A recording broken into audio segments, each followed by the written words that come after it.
Assalomu alaykum hurmatli tomoshabinlar. O'zbekiston telekanalida Munosabat tok-shousining navbatdagi soni.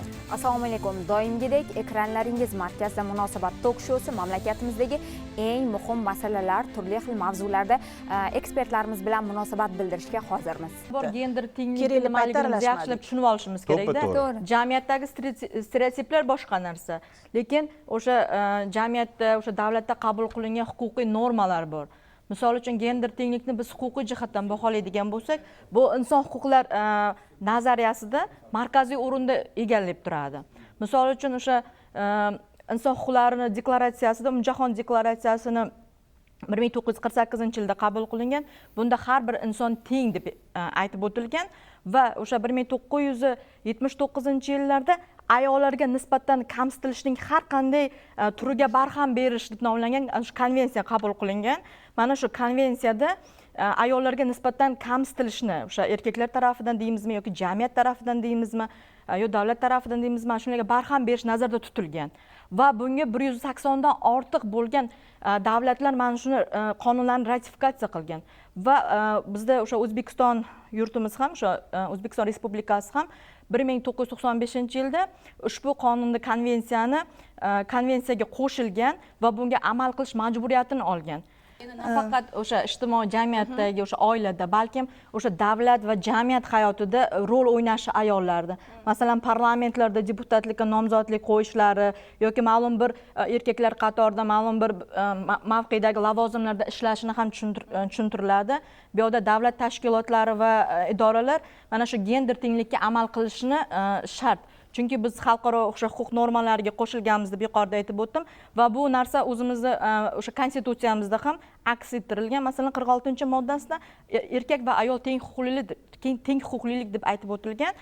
Mana shundan kelib chiqadigan bo'ladigan bo'lsa, misol uchun ayollar ham o'sha davlatdagi barcha yuqori tashkilot lavozimlarida ishlashi yoki erkaklar bilan birga jamiyat hayotida ham davlat hayotida ham muhim o'rinlarda faoliyat yuritilishini nazarda tutilgan. O'zi lekin baribir qarashlar borda, ayol kishida mas'uliyatli vazifalarni topshirib bo'lmaydi yoki rahbarlik lavozimlarida. Vaholanki rahbar, ya'ni ayol hokimlar bugun faoliyat olib boryapti.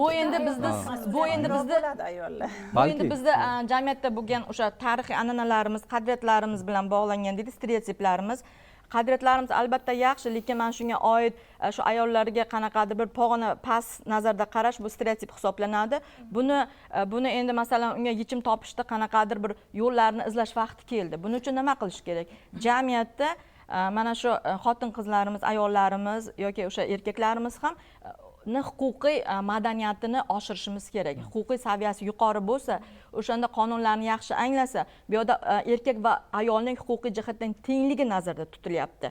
Oilada bo'lsa, misol uchun oilada o'sha stereotiplarga qaraganda, masalan biz oilada onaga hurmat, uni qanaqadir e'zozlashimiz kerak. Baribir ayol fiziologik jihatdan yuqoriga qo'ymayapti ayolda. Ko'plar noto'g'ri tushunadi. Erkak bilan ayol teng deganda uni kuchi tengmi degan noto'g'ri stereotiplar shakllangan. Aslini olganda ayolda fiziologik jihatdan hech qachon erkakdan ustun bo'lmaydi. Albatta Alloh tarafidan o'sha diniy nuqtai nazardan aytib o'tildi. Bu yerda ojiza qilib yaratilgan. Lekin bu yerda huquqiy nuqtai nazarga qaraganda, demak ayol kishining o'sha jamiyatda, davlatda ma'lum bir mavqelarga ega bo'lishini faoliyat yuritishi nazarda tutiladi. Jamiyatdagi stereotiplar, o'zimizdagi o'sha an'analar, tarixiy qadriyatlarimizdan kelib chiqqan holda o'sha bu to'g'ri bo'lishi mumkin, noto'g'ri bo'lishi mumkin. Buni adashtirmasligimiz kerak. O'shaning uchun umumiy qonuniyatlar haqida gaplashaylik demoqchiman. 2019-yilda, mana 2019-yilda gender tenglikni ta'minlash to'g'risidagi qonunlar qabul qilingan O'zbekiston Respublikasida. Ya'ni bu degani o'sha ayol va erkakni teng huquqliligi. Masalan, xorij tajribasiga e'tibor qiladigan bo'lsak, Niderlandiya, Finlandiya, Shvetsiya kabi davlatlarda gender tengligiga juda ham kuchli qaraydi. Bunda ayollarning o'sha davlat va jamiyat hayotidagi faoliyatini yuqori baholanadi. Masalan, Shvetsiyada 46% parlamentda 46% ayollar tashkil qilar ekan. Parlamentda o'sha a'zolar. Bizda ham yaqinlashib qoldi. Albatta, biz 2015-yilda O'zbekiston Respublikasi xalqaro huquqlarga e'tibor qilgan holda o'sha konvensiyalar, bir qator konvensiyalar ta'kidlab o'tdik yuqorida.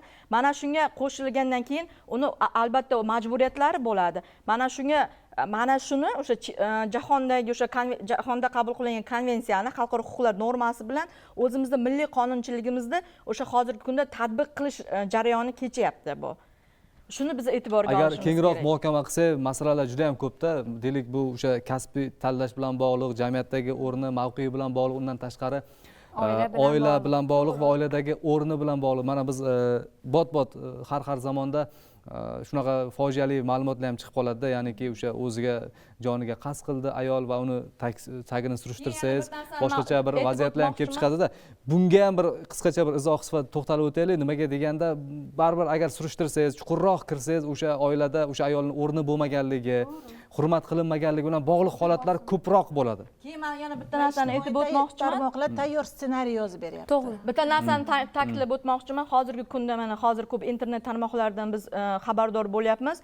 Masalan, oilada o'sha erkak va ayolni o'zaro urushi natijasida, kelishmovchiligi natijasida ayol o'zini joniga qasd qilishi yoki erkak tarafidan ayolni o'sha o'ldirib qo'yilishi, zo'ravonlik holatlari uchrayapti-da. Yoki molxonada saqlanishi. Albatta.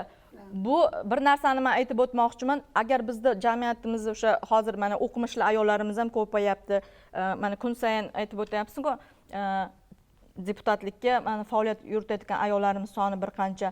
Agar biz o'sha qonunni yaxshi biladigan bo'lsak, umuman jamiyatda u erkakmi, ayolmi, qonunni yaxshi biladigan bo'lsa, hech qaysi bir shaxsga nisbatan ta'zir qilish kerak emas. Misol uchun juda ham og'riq nuqtamiz bor. Masalan, ayol bilan erkak oila qurgandan keyin ayolni hozir internet tarmoqlarida ko'rib o'tiribmiz, xiyonat qildi eriga.